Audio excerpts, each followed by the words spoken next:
Alors je suis Aurore Rivals. Je vais vous présenter mon dernier ouvrage de fiction. Le titre c'est Abel selon Abel. L'idée, elle est venue lors d'un atelier d'écriture en fait, que je faisais avec une classe de 6e. Et voilà, parmi les groupes, je passais de groupe en groupe voilà, pour accompagner l'écriture. Et puis à un moment donné, voilà, j'ai échangé avec un petit garçon, un élève.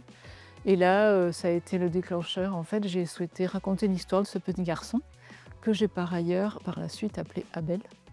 Depuis qu'il fait et refait ce rêve, se met à douter du rôle bienfaisant de la science. Car, à force de scruter l'espace, il en a oublié le ciel.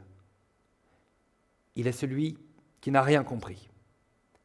Il est celui qui a levé la main sur son petit frère. En fait, Abel a une signification et un symbole qui va parcourir toute l'œuvre, tout le récit. Et donc cet enfant, Abel, a reçu un implant cérébral, ce qui n'est pas anodin, pour contrôler son trop-plein d'énergie.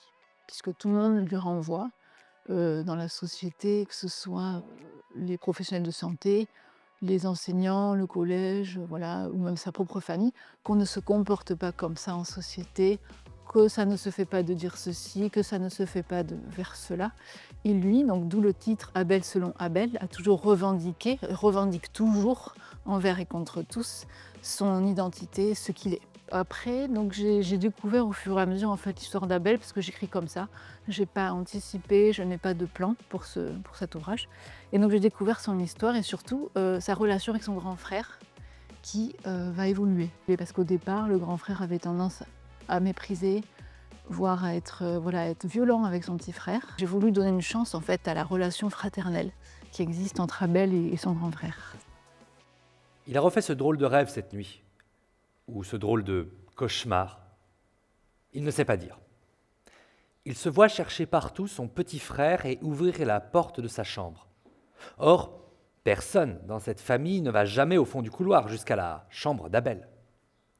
Et une fois la porte entr'ouverte, une intense luminosité l'aveugle, au milieu de laquelle il parvient à distinguer comme deux soleils face à face. Son frère, Abel, est assis sur le rebord de la fenêtre et fixe l'astre en plein midi.